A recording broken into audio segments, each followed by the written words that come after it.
네, 여러분은 혹시 라돈이라는 물질에 대해서 들어보셨는지요? 이거 방사능입니다.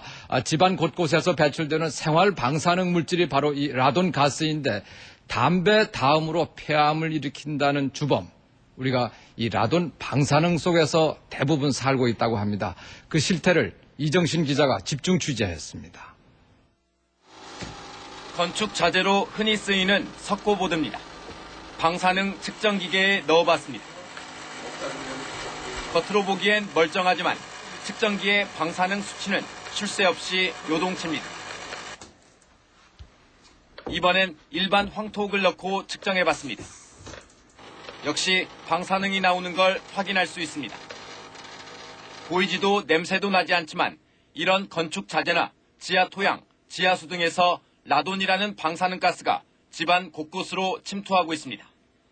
건축 자재에서 나오는 라돈이 문제가 될 수 있습니다.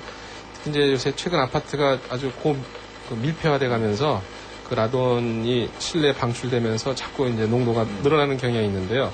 우리가 문제는 이 라돈 방사능이 심각한 발암 물질이라는 것입니다. 라돈에서 생긴 방사능 물질이 호흡기를 통해 사람 몸 안에 들어가면 방사선으로 폐세포를 파괴하거나 변형시켜 결국 폐암을 일으킵니다. 방출량이 많을수록 폐암에 걸릴 확률도 높아지는데 이 라돈 때문에 미국에서만 해마다 2만 1,000명의 폐암 사망자가 발생하고 있습니다. 실질적으로 다른 어떤 특정한 오염물질보다 훨씬 더 유해한 물질로 이제 미국의 환경청이라든가 세계보건기구에서는 그렇게 알려져 있고 그러면 실제 가정집에선 라돈 방사능 가스가 얼마나 나올까? 이 라돈 측정기를 통해 직접 실험해 보겠습니다. 지상 2층 일반 단독주택 거실에서 8시간 동안 측정했습니다. 결과는 리터당 3.38 피코큐리. 비흡연자라면 1,000명 중 5명, 흡연자라면 1,000명 중 무려 50명 정도가 폐암에 걸릴 수 있는 수치입니다. 저기 처음 듣는 얘기고요. 놀랍습니다. 네. 그리고 이런 게 있는지도 몰랐고요. 네. 다른 주택의 반지하방을 측정했습니다. 비슷한 수치의 라돈 방사능이 나왔습니다. 한 40명, 50명 정도가 폐암에 걸릴 수 있는 확률인데 1,000명당. 예. 어때요? 이제 담배를 이제 끊든가 아니면은 이 집을 갖다가 다시 보수를 하든가 둘 중에 하나를 선택을 해야 될 것 같습니다. 한국원자력안전기술원이 5년 동안 전국 3,800여 가구에 대해 라돈 방출량을 측정한 결과 100가구 중 3가구 이상은 매우 위험한 수준인 리터당 4피코큐리를 초과했고 전체 평균은 1.5 피코큐리로 나타났습니다. 라돈은 우리가 가장 잘 알고 있는 그 벤젠, 위험하다고 잘 알고 있는 벤젠에 비해서 환경 농도로 그 기준을 놓고 봤을 때 15배나 그런 위험한 물질입니다.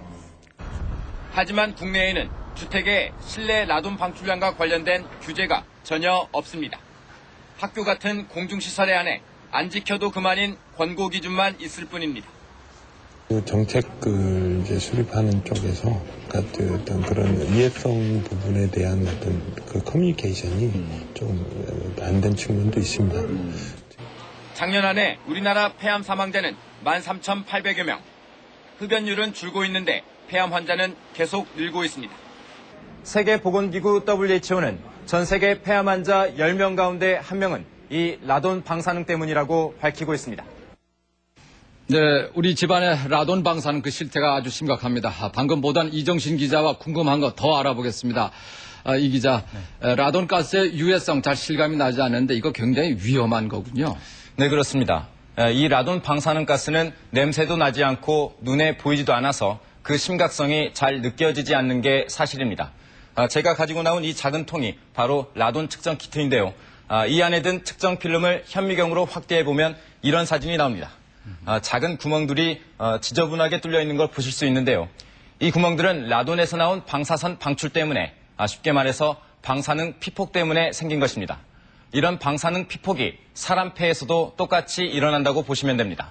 이렇게 폐세포를 파괴하고 변형시켜서 결국 폐암을 일으키는 것인데요. 미국 환경청은 라돈 때문에 사망하는 사람이 음주운전이나 화재로 인한 사망자보다 훨씬 많다고 밝히고 있습니다. 네, 참고로 우리나라 실내 평균치인 리터당 1.5 피코큐리는 이런 방사선 방출이 1 입방미터의 공간에서 초당 55회 정도 이루어지는 걸 의미합니다.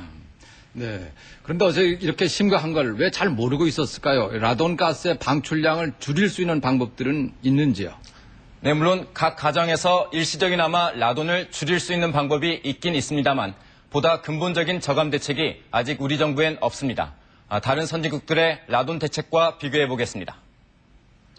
미국 정부는 지난 80년대부터 전국적인 실태조사를 통해 라돈 위험 지역을 한눈에 볼 수 있는 라돈 지도를 만들어 공개하고 있습니다.